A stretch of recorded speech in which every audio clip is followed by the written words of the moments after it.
Hi everyone, my name is Sheikh Hussain. Welcome to my channel.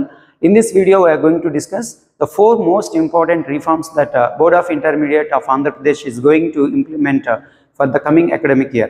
So ఈ most important reforms ఏంటి వాటి గురించి మనం బ్రీఫ్గా డిస్కస్ చేసుకుందాం. ఈ ఇయర్ మనందరికీ తెలిసిందే 2024-25 అకాడమిక్ ఇయర్లో ప్రజెంట్ 10th క్లాస్ స్టూడెంట్స్ అందరికీ కూడా 10th క్లాస్లో ఎన్సీఆర్టీ సిలబస్ను అడాప్ట్ చేసుకోవడం జరిగింది. ఇప్పుడు ఈ 10th class students 10th class complete అయిన తర్వాత నెక్స్ట్ అకాడమిక్ ఇయర్ ఎప్పుడైతే వాళ్ళు ఇంటర్మీడియట్లో ఎంటర్ అవుతారో వాళ్ళు ఇంటర్మీడియట్లో ఈ సిలబస్ గ్యాప్స్ కానివ్వండి, అంటే సబ్జెక్ట్ గ్యాప్స్, నాలెడ్జ్ గ్యాప్ ఉండకుండా ఉండడానికి ఇంటర్మీడియట్లో కూడా ఎన్సీఆర్టీ సిలబస్ అడాప్ట్ చేసుకుంటే బాగుంటుంది అనేటువంటి ఒక ప్రపోజల్ స్ట్రాంగ్గా వినపడడం జరుగుతుంది. దీనికి ఇంకొక మెయిన్ రీజన్ ఏంటంటే ఐఐటి జేఈ నీట్ లాంటి నేషనల్ లెవెల్ కాంపిటేటివ్ ఎగ్జామ్స్కి పార్టిసిపేట్ చేసేటువంటి స్టూడెంట్స్ మన ఏపీలో చాలా ఎక్కువగా ఉంటారు.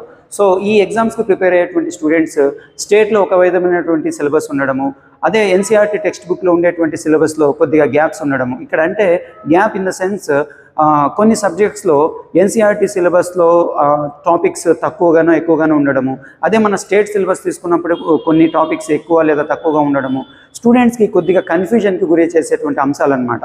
అంటే సపోజ్ మనం మ్యాథ్స్ తీసుకున్నట్టయితే మనము ఏపీలో maths 1A 1B 2A 2B అని AB అని 2 సెక్షన్స్గా చెప్పుకోవడము, అలానే బయాలజీలో బాటనీ జువాలజీ అని మనకు 2 సబ్జెక్ట్స్గా చెప్పుకోవడం అనేది మన ఏపీలో జరుగుతుంది. అదే మనము సిబిఎస్ఈలో తీసుకున్నట్టయితే వాళ్ళు ఎన్సీఆర్టీ టెక్స్ట్ బుక్స్ ప్రకారము బాటనీ జువాలజీ అనేవి ఉండవు, ఒకటి బయాలజీ అని ఉంటుంది, దాంట్లోనే బాటనీ అండ్ జువాలజీకి సంబంధించినటువంటి చాప్టర్స్ ఉంటాయి. కాంపిటేటివ్ ఎగ్జామ్స్కి సీరియస్గా ప్రిపేర్ అయ్యేటువంటి స్టూడెంట్స్కి కొద్దిగా ఇబ్బంది కలుగుతున్నటువంటి ఉద్దేశంతో అందరికీ కూడా యూనిఫామ్గా ఉండాలి అనే ఉద్దేశంతో గవర్నమెంట్ కొన్ని రిఫార్మ్స్ తీసుకురావడం జరిగింది. అంతేకాకుండా ఆల్రెడీ మన ఇండియాలో దాదాపు 15 స్టేట్స్ 15 స్టేట్స్ ఎన్సీఆర్టీ టెక్స్ట్ బుక్స్ను యాజ్ ఇట్ ఈస్గా అడాప్ట్ చేసుకోవడం జరిగింది. రైట్, కాబట్టి మనం ఈ 4 రిఫార్మ్స్ను 1 by 1 బ్రీఫ్గా డిస్కస్ చేసుకుందాము. ఫస్ట్ రిఫార్మ్ వచ్చేసి modification in the syllabus and text books. సిలబస్లో మోడిఫికేషన్స్, జస్ట్ నేను ఇప్పుడు మీకు చెప్పినట్టు సిలబస్లో మోడిఫికేషన్స్ అయితే జరిగాయి. అయితే ఇప్పుడు ఇది 2025-26 అకాడమిక్ ఇయర్, అంటే కమింగ్ అకాడమిక్ ఇయర్లో జూనియర్ ఇంటర్మీడియట్ వాళ్ళకి ఎలాంటి మోడిఫికేషన్స్ జరిగాయి, సీనియర్ ఇంటర్మీడియట్ వాళ్ళకి ఎలాంటి మోడిఫికేషన్స్ జరగబోతున్నాయి అనేవి ఆ ప్రపోజ్డ్ రిఫార్మ్స్ గురించి, ఫస్ట్ రిఫార్మ్ గురించి ఇక్కడ డిస్కస్ చేసుకుందాము. లాంగ్వేజెస్ తీసుకున్నట్టయితే జూనియర్ ఇంటర్మీడియట్లో రాబోయే అకాడమిక్ ఇయర్లో వాళ్ళకైతే మోడిఫికేషన్స్ కనపడతాయి. ఇక్కడ సిలబస్ మోడిఫికేషన్ అనేది బోర్డ్ ఆఫ్ ఇంటర్మీడియట్ వాళ్ళు నిర్ణయించినటువంటి సిలబస్ అండ్ లెసన్స్ అనేవి మనం చూస్తాము. అదే సీనియర్ ఇంటర్మీడియట్లో ఎటువంటి చేంజెస్ ఉండవు, లాంగ్వేజెస్లో ఎటువంటి చేంజెస్ ఉండవు. అదే 2026-27 అంటే నెక్స్ట్ అకాడమిక్ ఇయర్లో మాత్రం వీళ్ళకు సీనియర్ ఇంటర్మీడియట్ వాళ్ళకు కూడా మోడిఫికేషన్స్ జరుగుతాయి లాంగ్వేజెస్ విషయంలో. అదే ఆర్ట్స్ అండ్ హ్యుమానిటీస్ అంటే arts subjects CEC, HEC, MEC లాంటి గ్రూప్స్ చదివేటువంటి స్టూడెంట్స్కి జూనియర్ ఇంటర్మీడియట్లో నెక్స్ట్ ఇయర్ వాళ్ళకి సిలబస్లో మోడిఫికేషన్స్ అయితే గమనిస్తారు. అలానే సీనియర్ ఇంటర్మీడియట్కి ఎటువంటి చేంజెస్ ఉండవు.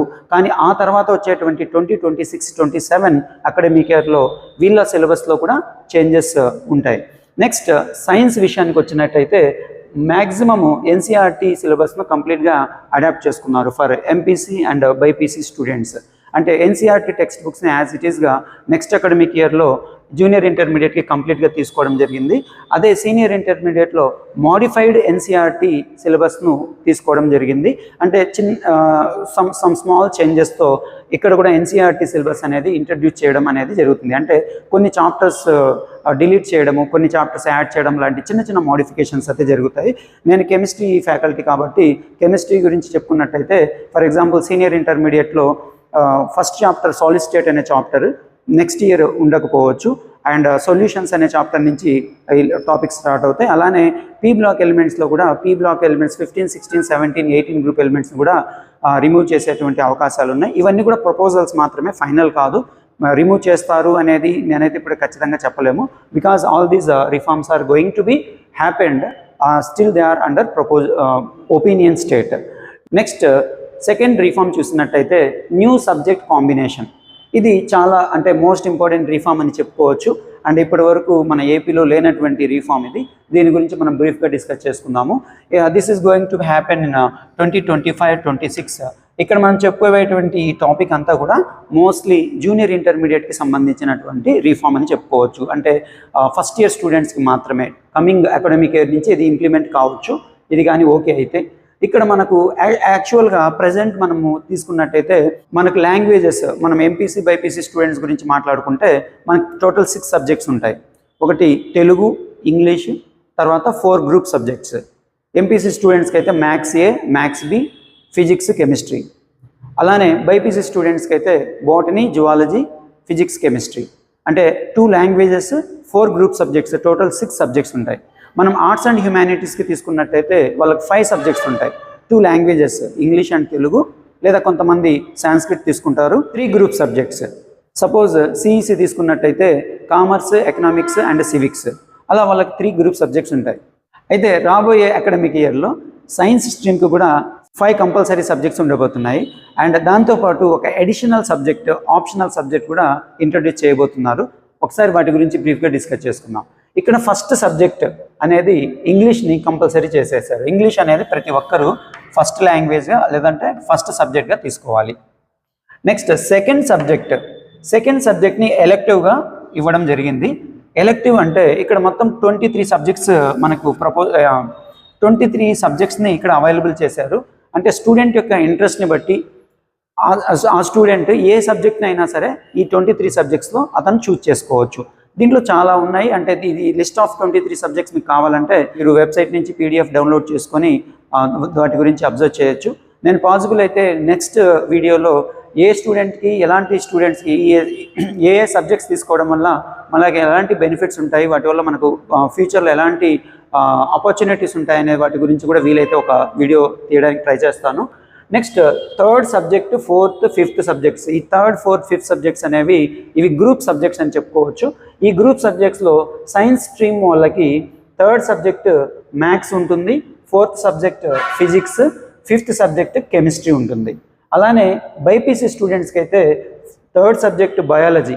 అంటే ఇక్కడ మెయిన్ ఇంపార్టెంట్ పాయింట్ నేను ఇందాక మీకు చెప్పాను కదా, మ్యాథ్స్ మాత్రమే ఉంటుంది. ఇక్కడ మ్యాథ్స్లో మ్యాథ్స్ ఏ, మ్యాథ్స్ బి అనేది ఉండదు. మ్యాథ్స్ ఏ అండ్ బిని రెండింటిని కంబైన్ చేసి మ్యాథ్స్ అని పిలవడం జరుగుతుంది ఇప్పటి నుంచి. అలానే బాటనీ, జువాలజీ అనేవి విడివిడిగా ఉండవు కమింగ్ అకాడమిక్ ఇయర్ నుంచి. ఈ రెండింటిని కలిపి బయాలజీ అని పిలుస్తాం. ఎందుకంటే ఎన్సీఆర్టీ టెక్స్ట్ బుక్స్ మీరు చూసినట్టయితే మ్యాథ్స్ ఒక టెక్స్ట్ బుక్కే ఉంటుంది, బయాలజీ ఒక టెక్స్ట్ బుక్కే ఉంటుంది. విడివిడిగా మన స్టేట్లో ఇప్పుడు ప్రజెంట్ మనం ఫాలో అవుతున్నట్టు botany, zoology 1A, 1B, 2A, 2B అలా ఉండవన్నమాట. సో కాబట్టి 3rd సబ్జెక్ట్ ఎంపీసీ వాళ్ళకి మ్యాథ్స్, బైపీసీ వాళ్ళకి బయాలజీ ఉంటుంది. 4th subject physics, 5th subject chemistry. These are the 5 compulsory subjects. ఇక్కడ సెకండ్ సబ్జెక్ట్ ఎలెక్టివ్ అయినప్పటికీ కంపల్సరీగా ఏదో ఒకటి స్టూడెంట్ ఎలెక్ట్ చేసుకోవాలి, చూజ్ చేసుకోవాల్సినటువంటి పరిస్థితి ఉంటుంది. సో ఈ 5 సబ్జెక్ట్స్ కంపల్సరీ సబ్జెక్ట్స్. ఇక్కడ మోస్ట్ ఇంపార్టెంట్ చేంజ్ ఏంటంటే 6th సబ్జెక్ట్ని ఒక అడిషనల్ అండ్ ఆప్షనల్ సబ్జెక్ట్గా ఇంట్రడ్యూస్ చేయడం జరిగింది. సో ఈ అడిషనల్ లేదా ఆప్షనల్ సబ్జెక్ట్ అనేది 23 ప్రపోజ్డ్ సబ్జెక్ట్స్ ఉన్నాయి అని చెప్పాను కదా, ఆ 23 సబ్జెక్ట్స్ల నుంచి ఏదో ఒక సబ్జెక్ట్ని తీసుకునేటువంటి అవకాశం ఉంటుంది. అంటే ఈ 23 సబ్జెక్ట్స్లో ఒక సబ్జెక్ట్ని సెకండ్ సబ్జెక్ట్ గాను అండ్ ఇంకొక సబ్జెక్ట్ని 6th సబ్జెక్ట్ గాను తీసుకునే అవకాశం స్టూడెంట్కి కల్పించారు. అయితే ఒక ఇంపార్టెంట్ పాయింట్ మనం నోట్ చేయాల్సింది ఏంటంటే ఈ 5th సబ్జెక్ట్స్ అనేవి అందరికీ కంపల్సరీ, 6th సబ్జెక్ట్ కంపల్సరీ కాదు, ఇది జస్ట్ ఆప్షనల్ మాత్రమే. అంటే స్టూడెంట్ ఇంట్రెస్ట్ ఉంటే 6th సబ్జెక్ట్ తీసుకోవచ్చు, లేదంటే 5 సబ్జెక్ట్స్తోనే అతను కంటిన్యూ అవ్వచ్చు. అయితే ఇక్కడ మోస్ట్ ఇంపార్టెంట్ విషయం ఏంటంటే మనం డిస్కస్ చేసుకోవాల్సింది, ఇక్కడ స్టూడెంట్ ఈ 6 సబ్జెక్ట్స్ ఒకవేళ తీసుకున్నాడు అనుకోండి, తీసుకున్న తర్వాత ఏదో ఒక సబ్జెక్ట్లో ఫెయిల్ అయితే out of 6 subjects any 5 subjects pass అయితే చాలు, అన్ని పాస్ అయినట్టే కన్సిడర్ చేస్తారు. అంటే ఈ 6th సబ్జెక్ట్ ఏదైనా స్టూడెంట్, నేను ఒక చిన్న ఎగ్జాంపుల్ చెప్తాను మీకు. ఒక స్టూడెంట్ ఎంపీసీ చేయాలి అనుకున్నాడు, మ్యాథ్స్, ఫిజిక్స్, కెమిస్ట్రీ. ఎంపీసీ చేసి అదే ఇంజనీరింగ్ చేయాలి అనుకున్నాడు. అట్ ద సేమ్ టైమ్ అతనికి అగ్రికల్చర్ అంటే కూడా కొద్దిగా ఇంట్రెస్ట్ ఉంది. అంటే ఇంటర్మీడియట్ తర్వాత ఒకవేళ నాకు ఇంజనీరింగ్లో మంచి ర్యాంక్ రాకపోతే, లేదంటే మంచి కాలేజ్లో సెలెక్షన్ అవ్వకపోతే నేను అగ్రికల్చర్ చేయాలనేటువంటి ఇంట్రెస్ట్ నాకు ఉంది అలాంటి ఆలోచన ఉన్నప్పుడు అతను బయాలజీ కూడా తీసుకోవచ్చు. సో అప్పుడు అలాంటి స్టూడెంట్స్ ఎంబైపీసీని తీసుకోవచ్చు. మ్యాథ్స్, బయాలజీ, ఫిజిక్స్, కెమిస్ట్రీ ఈ 4 సబ్జెక్టులను కూడా తీసుకోవచ్చు. ఇక్కడే మనము ఈ ఎంబైపీసీ అనేటువంటి కొత్త సబ్జెక్ట్, కొత్త ఆప్షన్ అనేది స్టూడెంట్స్కి కల్పించడం జరిగింది. యాక్చువల్గా ఇది ఎంబైపీసీ అనేది న్యూ కాన్సెప్ట్ ఏం కాదు, ఆల్రెడీ మన ఇండియాలో చాలా స్టేట్స్లో ఫాలో అవుతున్నారు, మన పక్కనే ఉండేటువంటి కర్ణాటకలో కూడా ఉంది. దీనివల్ల స్టూడెంట్స్కి చాలా బెనిఫిట్ జరుగుతుంది. ఇక్కడ స్టూడెంట్స్ భయపడాల్సిన అవసరం లేదు, ఎందుకంటే ఈ 6th సబ్జెక్ట్ ఆప్షనల్ సబ్జెక్ట్ ఒకవేళ ఫెయిల్ అయినా సరే ఎటువంటి ఇబ్బంది ఉండదు. లేదు ఇక్కడ వారు తీసుకున్నటువంటి మెయిన్ సబ్జెక్ట్స్లో ఏదైనా ఒక సబ్జెక్ట్ ఫెయిల్ అయితే 6th సబ్జెక్ట్ పాస్ అయినా దాన్ని కూడా పాస్ అయినట్టే కన్సిడర్ చేస్తారు. కాబట్టి స్టూడెంట్స్ ఇక్కడ భయపడాల్సిన అవసరం లేదు. అండ్ స్టూడెంట్స్కి ఒక మంచి అవకాశం ఇచ్చారనమాట. అంటే తన యొక్క ఇష్టాలను పరిగణలోకి తీసుకొని ఆ స్టూడెంట్ ఏ గ్రూప్లో అయినా ఏ సబ్జెక్ట్ అయినా సెలెక్ట్ చేసుకోవచ్చు. So this is the most important reform అని మనం చెప్పుకోవచ్చు. దీన్ని అందరూ స్వాగతిస్తారని నేను అయితే అనుకుంటున్నాను. Next third reform, modification in marks allotment. So ఇప్పటి వరకు మనం చూస్తున్నట్టయితే ఇంటర్మీడియట్లో ఎంపీసీ స్ట్రీమ్ కానీ తీసుకున్నట్టయితే ఎంపీసీలో maximum marks 470 plus 470 940 marks and 60 marks practicals ఉంటాయి. అదే బైపీసీ స్టూడెంట్స్కి అయితే 440 అండ్ 440 880 అండ్ 120 మార్క్స్ ప్రాక్టికల్స్ ఉంటాయి. ఇప్పుడు ఆ ప్యాటర్న్ని ఫ్యూచర్లో తీసేసేటువంటి అవకాశాలు ఉన్నాయి. సో ఇక్కడ ఈ మార్క్స్ అలాట్మెంట్ కూడా చేంజ్ చేయడం జరిగింది. పర్టికులర్గా మనము జూనియర్ ఇంటర్మీడియట్ గురించి ఇక్కడ మాట్లాడుకున్నట్టయితే జూనియర్ ఇంటర్మీడియట్కి ఒక మోస్ట్ ఇంపార్టెంట్ రీఫార్మ్ మనం ఏం చెప్పుకోవచ్చు అంటే ఇంటర్నల్ మార్క్స్ని ఇంట్రడ్యూస్ చేశారు. ఇంటర్నల్ మార్క్స్లో స్టూడెంట్స్కి ప్రాజెక్ట్ వర్క్ ఇవ్వడము, ప్రాక్టికల్స్ చేయించడము, కొన్ని యాక్టివిటీస్ అలాట్ చేయడము, దాన్ని బేస్ చేసుకొని స్టూడెంట్స్కి ఇంటర్నల్ మార్క్స్ అలాట్ చేయడం అనేది జరిగింది. ఫర్ ఎగ్జాంపుల్ మనము ఫస్ట్ సబ్జెక్ట్ ఇంగ్లీష్ తీసుకున్నట్టయితే ఇప్పటి వరకు ఇంగ్లీష్లో 100 మార్క్స్ ఇంగ్లీష్ పేపర్ ఉండేది. ఫ్యూచర్లో 80 మార్క్స్ తగ్గించడం జరుగుతుంది. రిమైనింగ్ 20 మార్క్స్కి ప్రాక్టికల్స్కి మార్క్స్ అలాట్ చేయడం జరుగుతుంది. అలానే సెకండ్ సబ్జెక్ట్ ఎలెక్టివ్ సబ్జెక్ట్ కాబట్టి ఇక్కడ ఈ elective subject physics, chemistry, biology తప్ప మిగిలిన ఏ సబ్జెక్ట్ తీసుకున్నా సరే 80 మార్క్స్ థియరీ ఎగ్జామ్ ఉంటుంది, 20 మార్క్స్కి ప్రాక్టికల్కి అలాట్ చేయడం జరుగుతుంది. అది కూడా 80 + 20. ఒకవేళ elective subject botany elective subject కానీ ఫిజిక్స్, కెమిస్ట్రీ, బయాలజీ కానీ ఏదో ఈ మూడిట్లో ఏదన్నా తీసుకుంటే అప్పుడు వాళ్ళకి థియరీ 70 మార్క్స్కి, ప్రాక్టికల్స్కి 30 మార్క్స్ అలాట్ చేయడం జరుగుతుంది. 70 + 30 100 మార్క్స్. అలానే థర్డ్ సబ్జెక్ట్ ఎంపీసీ స్ట్రీమ్ స్టూడెంట్స్కి అయితే మ్యాథ్స్కి 80 + 20, 80 థియరీ 20 ప్రాక్టికల్స్. బయాలజీ స్టూడెంట్స్కి అయితే థియరీ 70 అండ్ ప్రాక్టికల్స్కి 30 మార్క్స్, 70 + 30 100 మార్క్స్ అలాట్ చేయడం జరుగుతుంది. Fourth and fifth subjects physics and chemistry 70 + 30 ప్యాటర్న్లో ఉంటాయి. 70 for theory exam and 30 marks for practical. ఇక్కడ practical in the sense internal exams కావచ్చు అనమాట, వాళ్ళు కాలేజ్ లెవెల్లో జరిగేటువంటి ఎగ్జామ్స్ కావచ్చు. ఇక్కడ స్టూడెంట్కి దీనివల్ల ఏంటంటే స్టూడెంట్స్లో ఉండేటువంటి క్రియేటివిటీని బయటికి తీయడము, ప్రాక్టికల్ నాలెడ్జ్ మీద ఎక్కువగా ఫోకస్ చేయడము అండ్ ప్రాబ్లమ్ సాల్వింగ్ మీద ఎక్కువగా ఫోకస్ చేయడం అనేటువంటి అంశాలను ఇక్కడ మనము గమనించవచ్చు.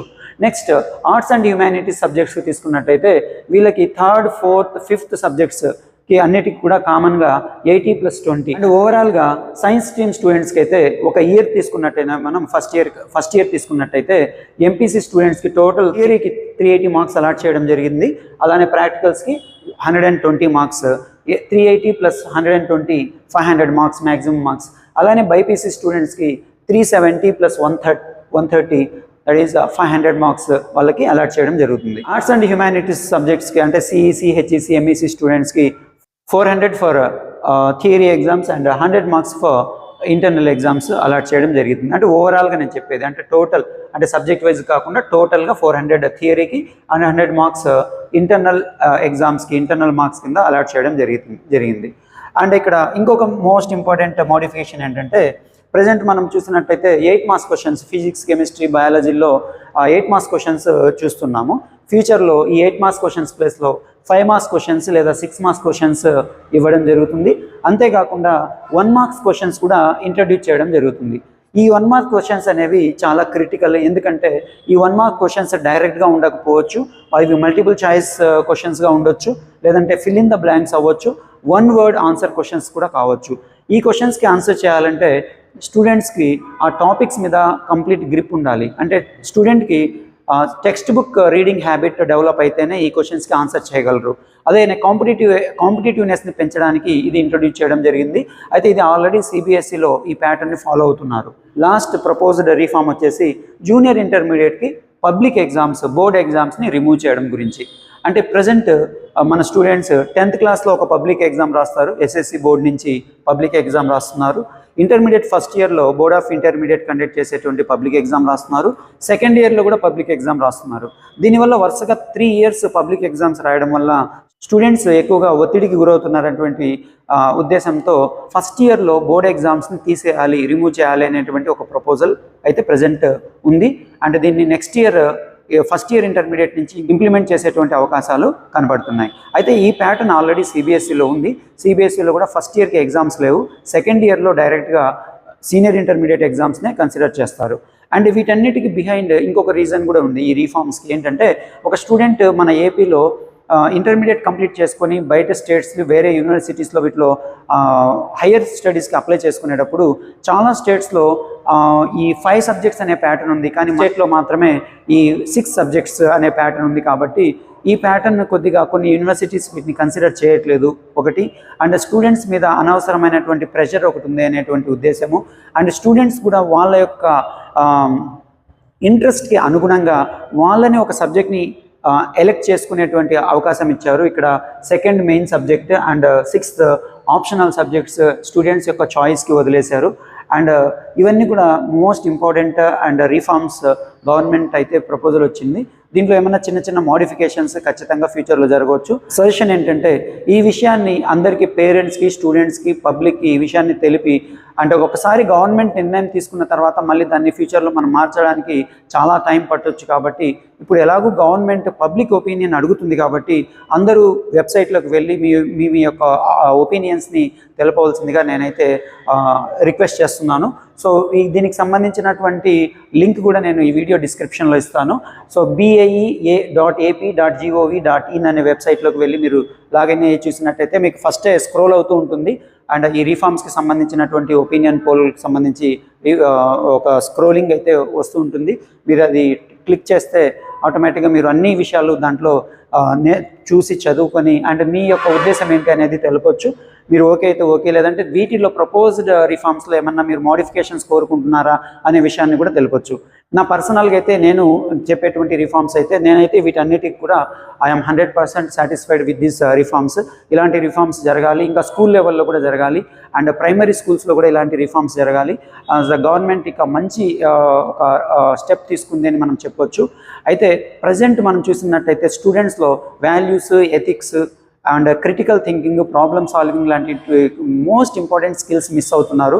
సో ఈ స్కిల్స్కి సంబంధించి సపరేట్గా ఒక పేపర్ లాంటిది మనము ఒక సబ్జెక్ట్ లాగా ఇంట్రడ్యూస్ చేస్తే బాగుంటుందని చెప్పేసి నేను అనుకుంటున్నాను. లేదంటే కనీసము ఆల్రెడీ ఉన్నటువంటి సబ్జెక్ట్స్లో కొన్ని లెసన్స్గా ఫస్ట్ ఇయర్లో ఒక లెసన్, సెకండ్ ఇయర్లో ఒక లెసన్, అలా 2 lessonsగా అయినా సరే ఈ వాల్యూస్, ఎథిక్స్ అండ్ సమ్ స్కిల్స్కి సంబంధించినటువంటి టాపిక్స్ ఇంట్రడ్యూస్ చేస్తే బాగుంటుంది అనుకుంటున్నాను.